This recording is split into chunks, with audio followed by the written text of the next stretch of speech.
Sergio con un fuerte aplauso.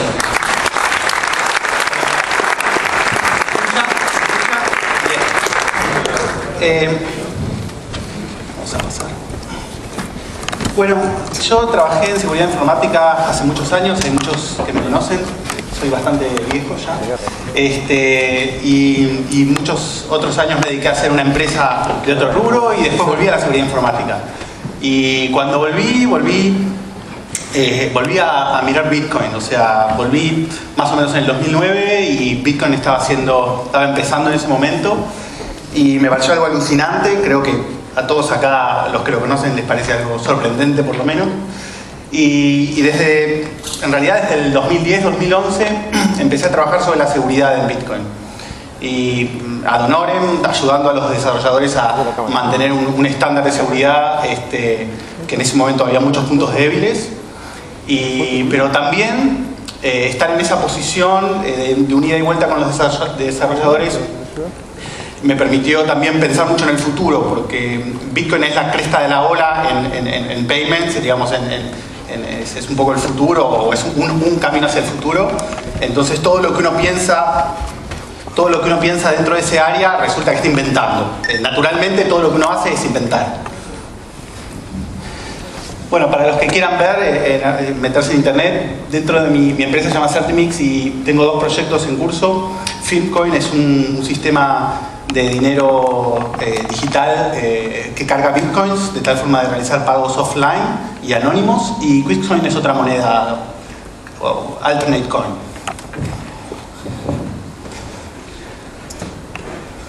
Bueno, voy a hacer un breve interludio, digamos, para los que no conocen Bitcoin. Básicamente es voy a leer lo que dice, una nueva forma innovadora de dinero digital, no centralizada, peer-to-peer, como otras redes peer-to-peer, no controlable ni fácilmente controlable por gobiernos, deflacionaria por diseño, tolerante a falla de los nodos, con pagos técnicamente irreversibles, sin fronteras, con bajo costo actual de transferencias y con una comunidad emprendedora detrás hiperactiva. O sea, mes a mes van surgiendo decenas de empresas nuevas que están promocionando y haciendo productos innovadores en Bitcoin. Vamos a ver si se ve. Un poco para que vean el crecimiento que tuvo Bitcoin. Este es el gráfico más antiguo que existe sobre la tasación de la moneda. Empieza recién en agosto del 2010. Antes de eso no hay registro. En realidad la moneda antes de eso se compraba y se vendía por su valor en electricidad, en la electricidad que costaba producir la moneda, porque era el valor más bajo que podía tener. Pero lo que sí se puede ver es que durante el primer año lo que ocurre es, vaya a saber por qué, y qué fuerzas impulsaron esta subida del precio. Después podemos ver un poco más eso. Hay un punto crítico en el octubre del 2010 donde la moneda pasa de valer 10 centavos de dólar, 15, 20, 25, 30 centavos de dólar. Tiene una primera burbuja y después sigue subiendo. Acá el costo acá era inferior a los 10 centavos de dólar por Bitcoin. Las barras verdes y rojas son los volúmenes de compra-venta de la moneda. Y lo que ocurrió después, en el segundo periodo, del 2011 al 2013, es un crecimiento casi exponencial del precio de la moneda, donde llegamos digamos, al día de hoy, donde la moneda vale 140 dólares un Bitcoin. Ustedes imaginan que yo conocía la moneda cuando valía 0,1 centavos el Bitcoin, ¿no? Un crecimiento un poco importante. La mayor parte de la gente que conoció la moneda en ese momento la vendió, porque ya había sentido que había ganado suficiente dinero en alguna de estas burbujas. Pero lo interesante es que el volumen, por ejemplo, actual, que tiene Bitcoin de comercialización diaria, esto está en fiat, en 20 millones de dólares diarios se transaccionan, y la cantidad de moneda emitida está en el orden de 11 millones de Bitcoin, que serían como más de $1 billón de dólares en circulación.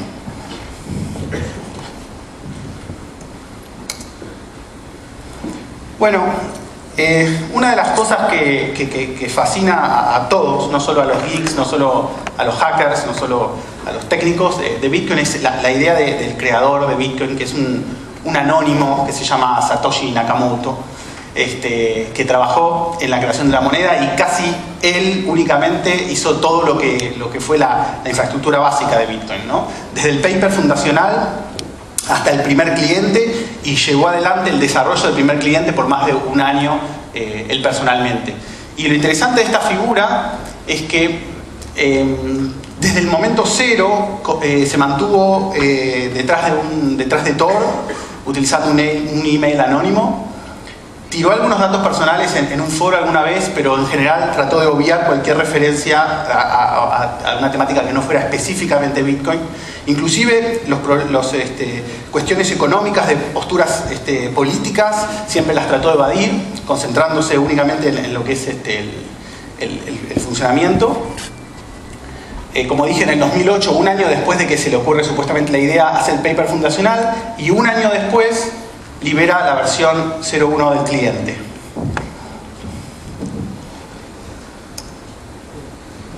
El final de Satoshi, porque nunca más nadie supo de él, se mantuvo en los foros hasta mediados del 2010.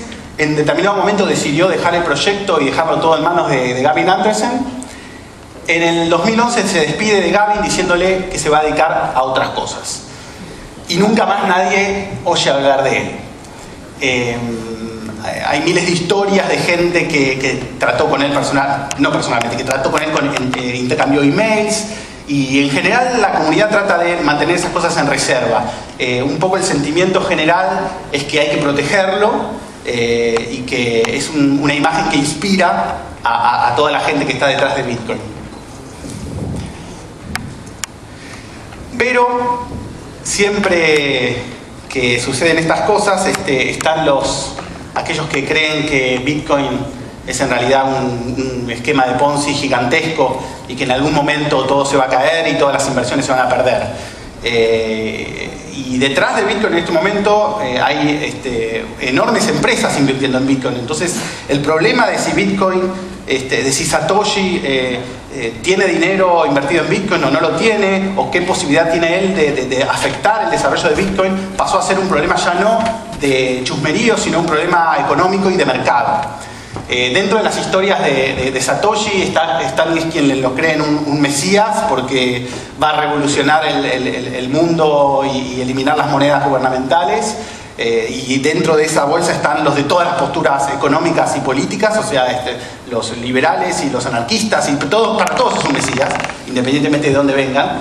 Están, bueno, los que creen que es un estafador, y las teorías más conspirativas y más divertidas son las que dicen que, por ejemplo, lo hizo el gobierno de Estados Unidos, que a mí no me parecen tan alocadas, porque quienes lo sostienen dicen que de esta forma, dentro de no mucho tiempo, el gobierno de Estados Unidos se va a poder deshacer de todos los bonos que le debe a China, dejando caer el dólar y levantando el Bitcoin. Así que, sí, son un poco osadas.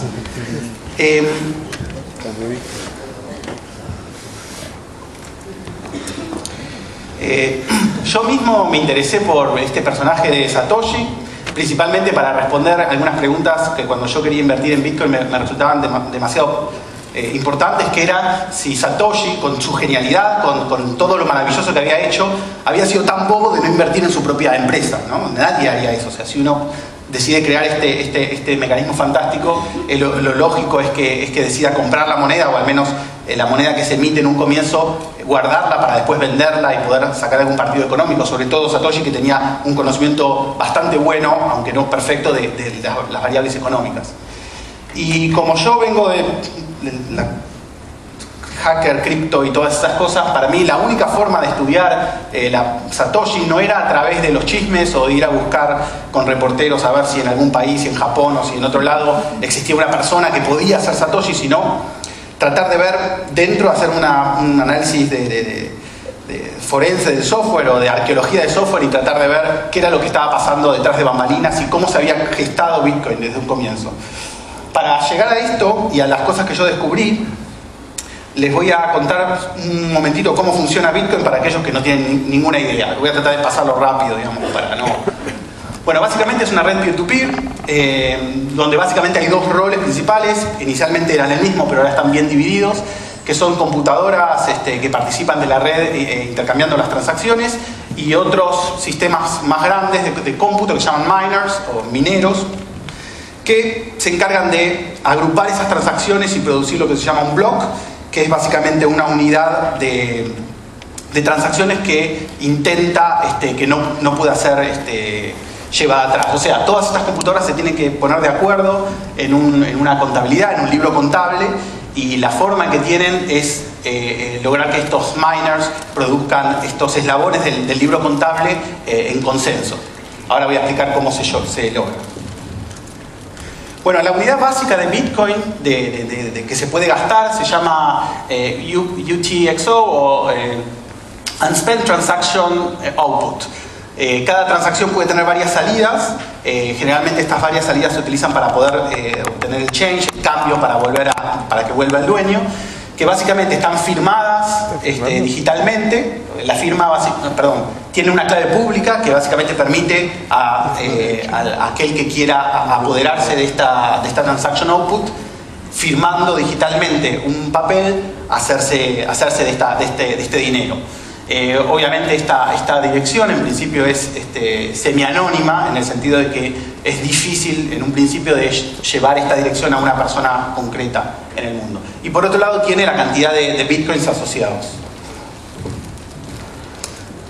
Estos outputs se agrupan en una transacción, que es la unidad mínima que se puede ejecutar, que básicamente toma una cantidad de transaction outputs anteriores, en este caso para la transacción son inputs, provee las firmas digitales de cada una de ellas y genera nuevos outputs. Generalmente hay mínimo 2 outputs, porque uno es el pago que yo efectivamente estoy realizando, y el segundo uno de los dos es el cambio que recibe el que realiza el pago. Y por último, en realidad esta es una versión simplificada.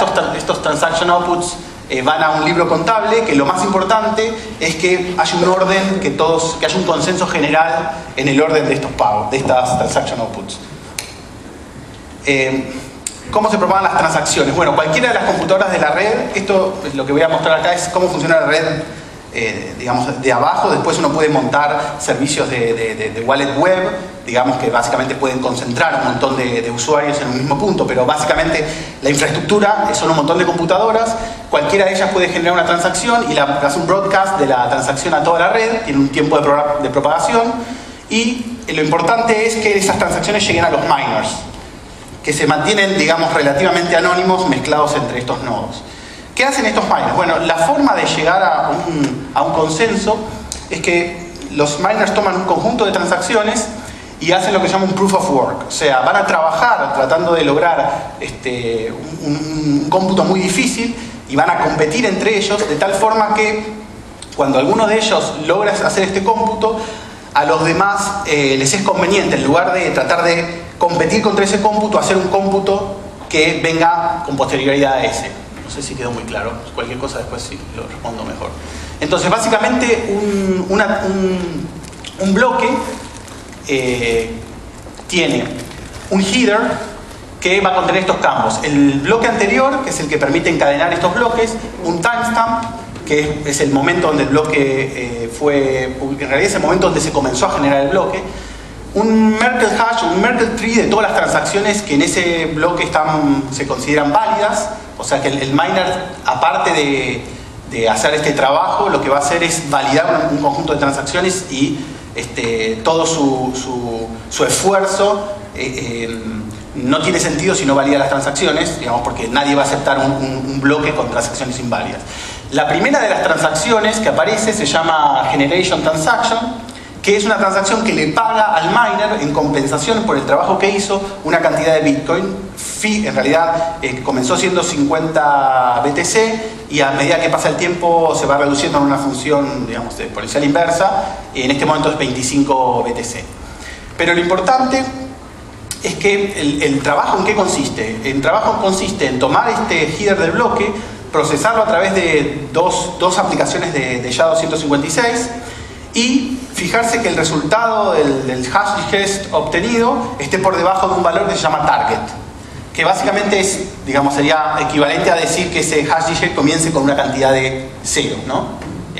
Obviamente cuanto más ceros va a ser más, o sea, cuanto más ceros yo logro obtener, evidentemente da una prueba de que yo hice un trabajo más difícil, porque digamos, porque esa obtención de los hashes representa una distribución uniforme, digamos. Es un proceso estocástico, digamos.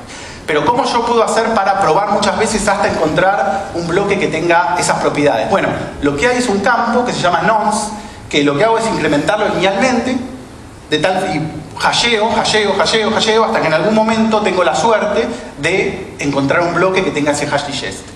Como el nonce tiene solo 32 bits, hay un valor que muy poca gente lo conocía hasta que yo hice algunas investigaciones, se llama extra nonce, que básicamente le proporciona una palabra más significativa, de tal forma que cuando el nonce se agota yo puedo incrementar el extra nonce, porque si no estaría repitiendo la misma búsqueda del mismo espacio.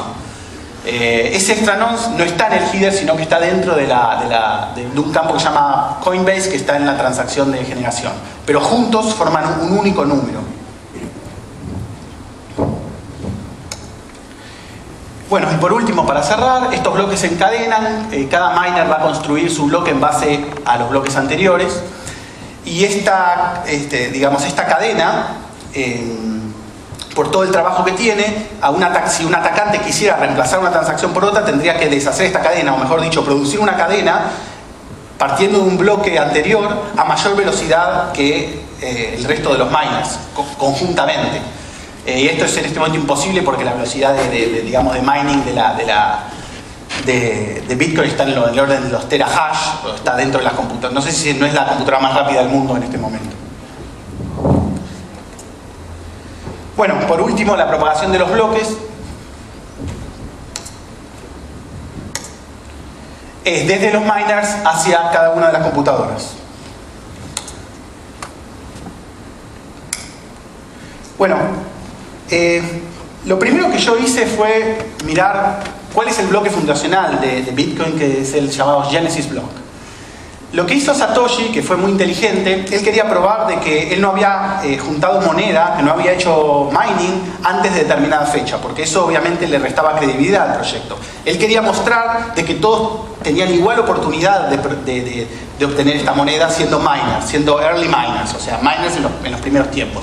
Entonces incluyó dentro de su campo Coinbase, en el bloque 0, un mensaje que es el título de The Times del 3 de enero del 2009. Y de esta forma, salvo que él hubiese sabido que The Times iba a sacar ese título en el 2009, que es prácticamente imposible, de esa forma probó que él no estaba haciendo trampa antes de la fecha. Pero lo interesante es que este bloque está datado el 3 de enero del 2009. Sin embargo, posiblemente fue publicado 5 o 6 días después. Es imposible saber la fecha. Pero hay un espacio de 5 días aproximadamente donde Satoshi no hizo nada. Esto dio también especulación a cosas religiosas, y dijeron que en realidad trabajó 5 días y en el sexto descansó. Sí, hay todo un culto a esto. Pero básicamente una de las preguntas era ¿qué había estado haciendo Satoshi durante esos 5.3 días?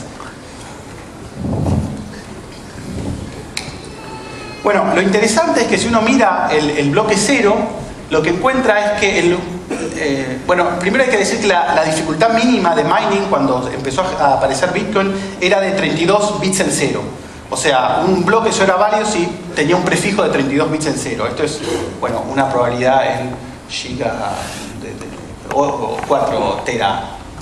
Bastante difícil, igual. Pero se podía generar supuestamente con algunas computadoras en el lapso de 10 minutos, que es el tiempo entre que se producen los bloques de Bitcoin. Pero lo interesante es que el bloque 0, en lugar de tener 32 bits, tiene 43 bits en 0, ¿no? Tiene muchísimo más trabajo del que era esperado. Y si hacemos una relación entre el tiempo de dificultad que le llevaba a Satoshi, si es que Satoshi pensó en él mismo hacer mining, hacer andar la red en los primeros momentos, si pensamos que Satoshi pensó en hacer 32 bits en 0 cada 10 minutos, en producir un bloque cada 10 minutos, esto es completamente coherente con haber producido un bloque, el bloque Génesis, en los 5.3 días. Obviamente hay un factor de suerte, pero básicamente esos valores son completamente coherentes. Entonces lo primero que podemos decir es que Satoshi los primeros 5 días pensó, básicamente, al menos su computadora pensó. Posiblemente estaba preparando el cliente para poder largarlo, porque el cliente no está preparado para generar el Genesis block. Se necesita algún otro software, o sea que él utilizó algún otro software. Lo interesante es que de esto mismo sale una estimación de cuál era el poder de cómputo que tenía Satoshi. Básicamente, si hacemos un análisis, si nosotros suponemos que él, cuando echó a andar la red, él podía mantener la frecuencia de mining de un bloque cada 10 minutos, lo cual parece lógico porque si no, ya desde el comienzo no hubiese funcionado, y la comparamos esa misma frecuencia con lo invertido en el Genesis block, da que es coherente y da que Satoshi tenía una posibilidad de realizar 7.1 aproximadamente megahashes por segundo. Esto, en realidad nadie se había puesto a analizar esto, y si lo comparamos con un computador en el estado de arte de esa época, resulta que un Intel i7 que recién salió a la venta en noviembre del 2008 hacía solo 6 megahashes por segundo. Evidentemente Satoshi no era ningún tonto y se hizo de suficiente hardware para poder hacer mining, ¿no? Esto es una evidencia. Otra cosa interesante es que el cliente fue publicado aproximadamente unos días después, digamos 6 o 7 días después. Eso corresponde aproximadamente al bloque 50, donde aparecería la primera persona que no es Satoshi que hizo mining. Dado que esos 50 bloques funcionó, digamos, estuvo trabajando solo Satoshi, también nos da una idea de cuál era el poder de cómputo de Satoshi. De cualquier forma, esto ya deja algunas dudas de a quienes pensaban de que Satoshi en realidad había alargado la red y se había, digamos, desinteresado. Pero evidentemente, si Satoshi tenía ese poder de cómputo, la pregunta es, ¿lo hubiese dejado funcionando o hubiese dejado de hacer mining? La respuesta evidente, razonable, es que si él ya tenía esa computadora para hacer ese poder de cómputo, ¿por qué no dejarla hacer mining durante tiempo indeterminado para tratar de sostener el sistema y al mismo tiempo ganar su propio Bitcoin? Hasta el febrero del 2010 se produce el primer, lo que se llama Difficulty Adjustment, que básicamente es un punto donde hay tanto poder de mining que la red decide subir el threshold, subir lo que se le pide a los miners. Eso se hace automáticamente. Pero dentro de ese periodo de mining a dificultad 1, había 2.6 millones de Bitcoin planificados para generarse. Se generaron 1.8 millones de Bitcoin porque la red estuvo un poquito más lenta de lo esperado. Pero lo interesante es que el 63% de esos Bitcoin nunca fueron gastados. Y la explicación oficial, digamos, de los heroes, de los foros, era que la gente había instalado Bitcoin, lo había probado y después había tirado esos Bitcoin porque no valían nada. A mí esa aplicación no me convencía. Me parecía que Satoshi era demasiado inteligente para no haber participado del periodo de mining. Gastado es que no pasó de mano. Claro, no pasó de mano. Gastado es pasar de mano. O sea, si el Bitcoin pasó de mano, podría haber vuelto a su dueño. Generando una nueva clave, uno puede hacer que ese dinero pase de mano y quede en uno mismo. O sea que si Satoshi hubiese querido, él podría haber pasado ese dinero de mano simplemente para que no quede registro de que ese dinero no pasó de mano. Pero él ni siquiera lo tocó. Es como dinero en una bóveda que nadie nunca abrió. Y cuando yo conté esto en los foros, hice un análisis que dije, bueno, si esta progresión se da, si Satoshi lo único que hizo fue mantener su computadora prendida, esa misma computadora que tenía, entonces lo que tendría al final del año son aproximadamente 1 millón de Bitcoins, que a la evaluación en el momento que hice correspondía a más de 100 millones de dólares. Bueno, las respuestas que tuve de los desarrolladores de Bitcoin en ese momento y de los demás fue muy agresiva, digamos. ¿Y por qué es esto? Porque hay muchísima gente que hizo grandes inversiones en Bitcoin y cualquiera idea de que Satoshi pueda en realidad ser un estafador, o el hecho de que Satoshi tenga el poder de hacer una corrida a la moneda vendiendo todos esos Bitcoins simultáneamente, era una imagen tan aterradora que nadie quería aceptar que eso podía estar ocurriendo. Y bueno, y yo lo que hice una noche a las 3 de la mañana, después de pelearme mucho en los foros, fue ir a la blockchain, que es la base de datos de todas las transacciones, que está abierta, cualquiera la puede mirar, y hacer un gráfico que me llevó 5 minutos, que básicamente es la correlación del valor de extra nonce que yo les decía antes y el número de bloque. Y lo que encontré inmediatamente es que esto da una indicación de la velocidad de cómputo de cada una de las computadoras que había estado haciendo mining durante el primer año. ¿Y por qué durante el primer año y no en los años sucesivos? Porque aproximadamente a mediados del 2010 alguien se dio cuenta de que algo podía estar pasando en este sentido y corrigió el software, de tal forma de que el extra nonce se resetee cada vez que se produce un bloque. En este momento el valor de extra nonce seguía funcionando. Si yo producía un bloque, el valor del extra nonce seguía free running, digamos, mientras yo seguía haciendo mining. Y lo que vemos son estas barras muy particulares que comienzan desde el bloque 1 y no paran hasta fines del 2010, con una pendiente mucho más pronunciada que cualquier otra máquina existente, aproximadamente 5 veces más rápida que cualquier otra máquina existente, con un patrón muy específico que básicamente es que a los 5 días la máquina se apaga y se vuelve a prender.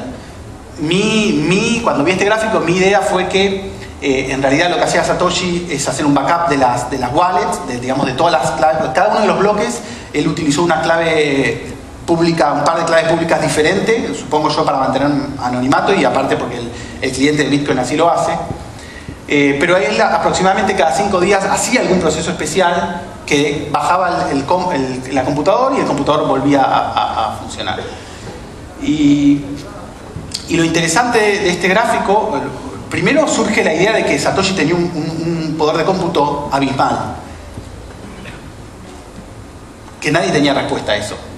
Y lo segundo que surge es que la forma de identificar estos bitcoins básicamente es que todos los bitcoins que están en negro, que corresponden a Satoshi o a alguien que comenzó desde el bloque 0 a hacer mining, supuestamente Satoshi, no fueron gastados. Y todos los demás que están en rojo sí fueron gastados. O sea que la idea de que Satoshi acumuló cerca de 1 millón de bitcoins, con este gráfico queda básicamente probado. O sea, no encontré nadie que pudiese, mirando este gráfico, contradecir, porque es evidente, digamos. ¿Sabe quién arregló el bug ese del extra nonce? Sí, sé quién lo arregló. Sí, está el comité ahí. No dice por qué lo arregló, pero lo arregló. Sí. ¿Esos bitcoins no se gastaron después del 2010? No, esos bitcoins no se gastaron hasta ayer. Hay varias personas que me dijeron que habían hecho scripts que monitoreaban exactamente estos bitcoins para saber lo antes posible si alguno de ellos se había movido. Y de hecho tiene mucho interés para algunos inversores si estos bitcoins se van a mover. Por lo menos significa que algo va a pasar. Si Satoshi decidiera un buen día vender todos estos bitcoins de un día para otro, evidentemente el precio del bitcoin caería o tendría por lo menos una variación enorme. Yo creo que a la larga no le produciría ningún daño porque el mercado se ha recuperado ya de 3 burbujas, así que una burbuja más podría perfectamente recuperarse, digamos, una variación importante más. Pero por lo menos hay que estar, digamos, los inversores están atentos a esto. ¿Cuántos gigaflops o teraflops serían una de las barras verdes?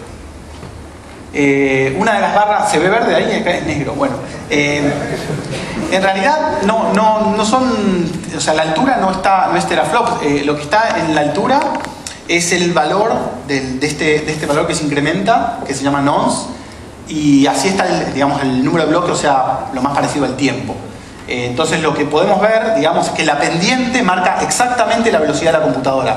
Es más, si yo tuviese ganas, o sea, alguno tuviese ganas, podría enumerar las computadoras que estaban disponibles en el momento y decir exactamente qué computadora es la que estaba haciendo mining durante ese periodo.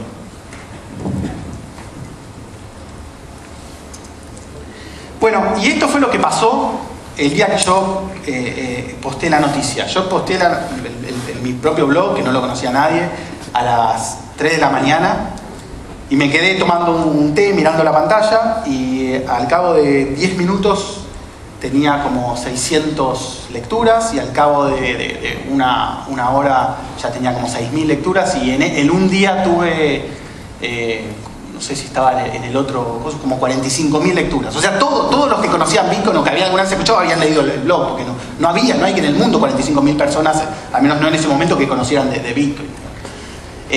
Y lo que pasó, el mercado reaccionó de una forma completamente opuesta a lo que mis atacantes hubiesen pensado.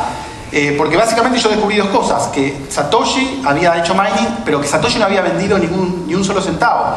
Y habían habido 3 fuertes corridas donde el precio del Bitcoin había caído abruptamente y Satoshi podría haber tomado ganancias en esos momentos. Entonces, digamos, el día que yo publiqué el blog, que esta tendencia en baja cambia, y en esa hora se producen de la nada, el Bitcoin sube $20 y se producen de la nada 220 millones de dólares. Yo no compré nada antes de publicar la noticia. Podría por lo menos saber si hubiese sabido. Y después la tendencia cambió, ya el resto del día subió el Bitcoin. Una pregunta, ¿hay alguien que tenga esa cantidad de Bitcoin también? ¿Se supone? Se conocen algunas cuentas que tienen cerca de 200.000 Bitcoins. Nadie como Satoshi. Y esas cuentas que tienen muchos Bitcoins tampoco se saben si son de una sola persona o son de sitios de web wallets, por ejemplo Coinbase o MTGOX, digamos, que en realidad juntan el dinero de un montón de personas. Entonces es muy difícil a esta altura decidir si es un solo ente. Lo que sí sé, por mi relación con los fundadores de los diferentes exchangers, es que durante el periodo de 2010 hasta el 2011 hubo un periodo de capitalización de mucha gente que vendió cerca de personas, individuos que vendieron 200.000, 300.000 Bitcoins de un saque, digamos. Por eso lo sé. Bueno, la única forma de emitir Bitcoins es a través de resolver estos bloques que te dan como ganas, digamos, te pagan, el reward es en este momento 25 Bitcoin por bloque. Los miners, sí. Es la competencia de los miners por obtener ese reward. Y es la única forma de emitir dinero, y siendo una moneda deflacionaria, es un bien escaso, digamos. Bueno, estos son los resultados, que es difícil, se podría discutir algunas de estas cosas, pero es difícil, habría que tener argumentos muy fuertes, que básicamente es que Satoshi no gastó casi nada de sus 980.000 Bitcoins.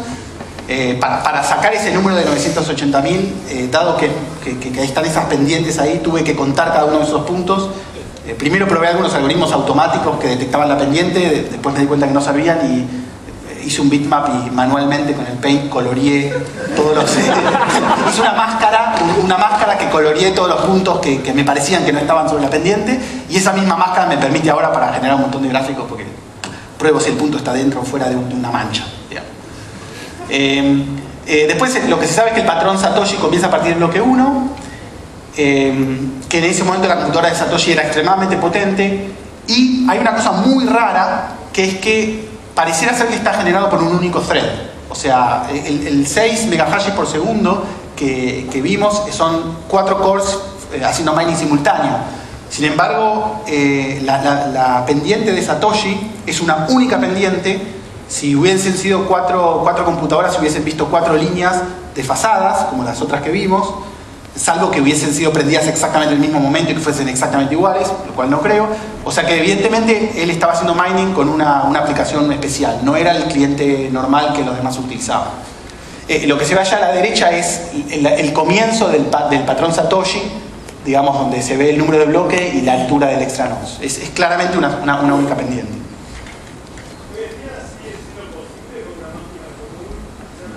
No, es pérdida completa. No, en este momento para hacer mining necesitas comprar una SIC, o sea, comprar una computadora cuyos chips están especialmente diseñados para producir no sé, 2 o 3 o terahashes por segundo, digamos.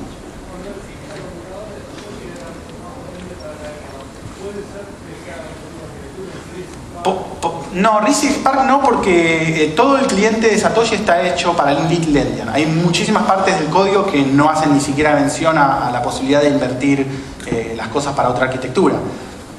Después de ahí podemos especular cualquier cosa, digamos. Inclusive la posibilidad de que él tuviese algún tipo de pool, digamos, de pool de computadoras haciendo mining conjuntamente. ¿Y por eso le decís que son todas líneas en una sola línea? Eso que es una sola línea indica que la aplicación de él o estaban sincronizadas las computadoras, o sea, si uno pone varias threads a hacer mining, cada uno de ellos va a producir una línea independiente. Para sincronizarlas, primero los threads tendrían que consumir exactamente la misma CPU. O sea, que esa computadora tendría que estar intocable, ¿no? Porque si no empezaría a haber divergencias entre los threads. O sea que esa computadora en principio no se utilizaba para nada más. O si no, otra posibilidad es que la arquitectura fuese diferente y fuese una aplicación central que distribuyera carga en otros 4 threads, clientes que hiciesen el trabajo de explorar el espacio más pequeño del nodes. Pero eso nunca lo vamos a saber porque esa otra aplicación que utilizó Satoshi no está disponible. ¿Es posible que alguien tenga un cliente paralelo que no esté privado? Sí, mucha gente después, el código es open source, mucha gente hizo sus propias modificaciones, optimizaron, o sea, de la versión 0.1 del cliente se optimizó muchísimo, inclusive en el cálculo de SHA-256 se utilizan instrucciones de SSD2.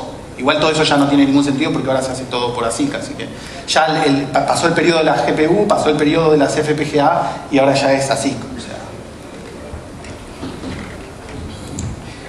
Por favor, si estoy muy mal con el tiempo, avísenme porque 15 minutos quedan. Uf. Bueno, la segunda sorpresa la tuve cuando un colaborador alemán me dijo, ¿por qué no investigás si realmente la máquina de Satoshi era Little Endian o era una máquina Big Endian especial? Y en realidad él estaba muchísimo más adelantado y en realidad la versión que publicaba era una versión antigua del cliente. Entonces eso era muy fácil de probar. Lo único que había que hacer era tomar el nonce y hacer un análisis, un histograma del primer byte y el most significant byte y el less significant byte. Si todo estuviese bien, el less significant byte tendría que ser una distribución uniforme porque eso aumenta a un mínimo un mega veces por segundo, y el otro tendría que tener una distribución exponencial porque comienza en 0 y tiene más probabilidades de ser el 0 que los demás números.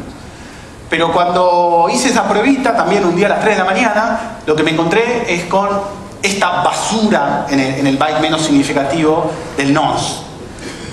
Y esto es incompatible con nada, o sea, esto es, digamos, la primera idea que tuve es, alguien me hackeó la máquina y me está jodiendo, o sea, ¿qué es esto? Esto no es uniforme, esto es... La segunda idea es, Satoshi rompió SHA, ¿no? Él tenía una forma de generar el nonce a partir de algún estado intermedio o final de SHA, de tal forma de que este era el espacio de soluciones de romper SHA. Pero también eso era de la nuca, o sea, no tenía sentido. Lo publiqué también un día a las 3 de la mañana, tuve otra enorme repercusión de interés, digamos, por alguien que me pudiese decir que era esto. ¿Cómo? No, porque en realidad esta podía ser una noticia mala. La otra podía ser buena, pero esta podía ser mala. No sabía si iba a ser buena o si iba a ser mala. Yo generalmente, para evitar mensajes amenazantes, publico inmediatamente, descubro algo. No dejo pasar tiempo en el que me puedan lastimar, digamos. Es instantáneo. Por eso lo primero que hice es publicarlo, y la respuesta que tuve... primero les voy a mostrar lo que hice después. Lo que hice después fue separar entre las generaciones que habían sido de Satoshi y las generaciones de los demás miners. Y lo que encontré es efectivamente que el byte más significativo tiene la distribución exponencial que esperaba. El menos significativo de los que no son Satoshi es completamente uniforme. Dentro del nonce de Satoshi, el byte número 1, el que le sigue al menos significativo, ese está perfecto, tiene la misma distribución uniforme o relativamente uniforme, pero ahora se ve mucho más claramente que el byte 0, el menos significativo, Little Endian, tiene una distribución elegida a mano. O sea, inclusive los rangos que se ven ahí son 0 a 9, 10 a 19 y termina en 60, no sé. No hay nada que pueda generar eso. Entonces lo publiqué y surgieron muchas ideas en varias personas, muchas personas, pero la idea que más me gustó, digamos, que me parece que es la más posible de ser realista, es que esto representa posiblemente 5 computadoras o 5 threads haciendo mining. Y como la primera idea que se le ocurrió a Satoshi para que las computadoras no generaran el mismo espacio de soluciones era asignarles a cada una de ellas un identificador. Lo que yo creo que le asignó a al primer thread o la primera computadora el rango 09, después vemos qué pasó con la segunda, a la tercera el 10, 19 y así. Y de esa forma hacía que cada una de sus threads o sus computadoras hiciesen scanning de un subrango del NOS. Y de esa forma podía asegurar de que no estaba perdiendo posibilidad de cómputo. Lo que pasó con la computadora número 1 fue posiblemente que se le cayó, se le quemó, porque está el agujero. Otra idea es que en realidad los rangos no corresponden a una computadora veloz, sino básicamente son un rango de 10 computadoras muy lentas, y básicamente Satoshi tenía acceso a una cantidad de laboratorios, posiblemente en su universidad, compuestos por 10 computadoras cada laboratorio. Y el día que quiso comenzar a hacer el mining y utilizar todas esas computadoras, hay un laboratorio que no le permitió el acceso, posiblemente era el laboratorio de leyes y regulación, digamos. Entonces esa parte del espacio quedó sin escanear. Bueno, vamos a ir más rápido. Bueno, y lo interesante es que si partimos la base de que Satoshi no hizo un scanning de todo el espacio, sino que tenía ese espacio reducido, lo que podemos hacer es corregir las pendientes del extra node por la misma proporción. Y lo que se ve es que corresponde exactamente a otras computadoras que estaban haciendo el mining en ese momento. O sea, lo cual nos dice, por un lado, que la computadora de Satoshi no era una supercomputadora, era una computadora, y posiblemente lo que estaba haciendo era utilizar muchos threads, era posiblemente un Opteron o alguna computadora con mucha capacidad de muchos cores, y lo que estaba haciendo es utilizar todos los cores. La versión 0.1 del cliente Satoshi no permitía utilizar cores, utilizaba uno solo para hacer mining, o sea que eso ya le daba una ventaja competitiva importante. Otra cosa muy importante es que si uno mira la pendiente de los patrones Satoshi y lo compara con la roja, esta roja muy grande que nace en los primeros bloques, tienen exactamente la misma pendiente, con un error del 0.1%. Lo cual también indicaría que posiblemente Satoshi tenía dos computadoras, en una hacía mining y reservaba ese dinero para no gastar, y en la otra en algún momento decidió gastar ese dinero. Pero eso es una especulación. Lo único que un colega también me hizo ver es esta cosa alucinante que pasa acá, que es en un momento de la historia de la blockchain donde algo les pasa a estas computadoras que se ponen muy lentas. Lo interesante es que se ponen todas muy lentas exactamente igual.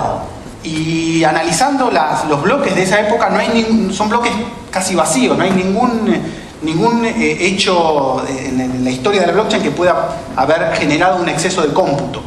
Por lo tanto, hay dos puntos ahí en el patrón negro que corresponden con la misma pendiente de los 4 patrones rojos.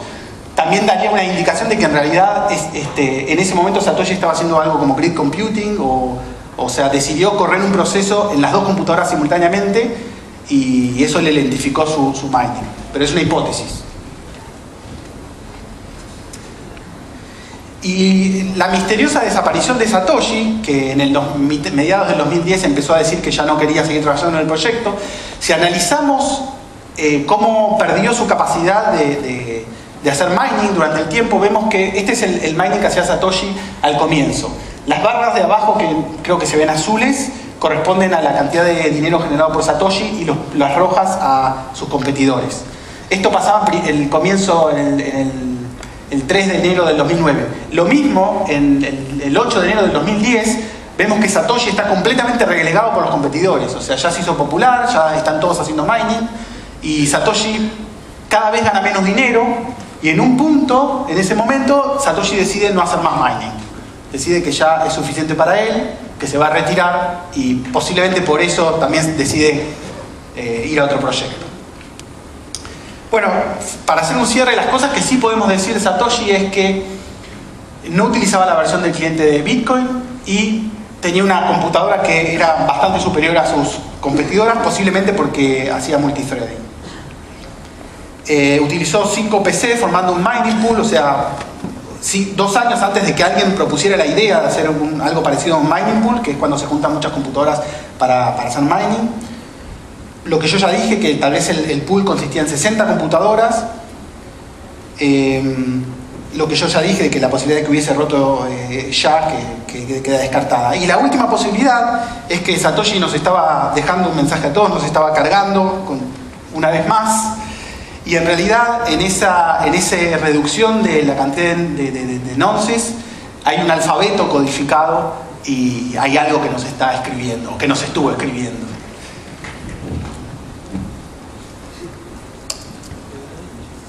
Y me parece que ya terminamos. Bueno, para cerrar, Satoshi tiene el acceso a... Hay quien dicen que tiró la clave, destruyó la clave para nunca más tener que mover esos bitcoins. Yo creo que no lo hizo, que sería una tontería hacerlo. Pero si Satoshi tiene la clave, esa clave vale hoy 150 millones de dólares. Y según los pronósticos de la gente que está muy metida, que me comenta a diario, va a valer Bitcoin 1000 veces más en los próximos años. Así que Satoshi va a ser suficientemente rico para por lo menos invitarme a un trago. Bueno.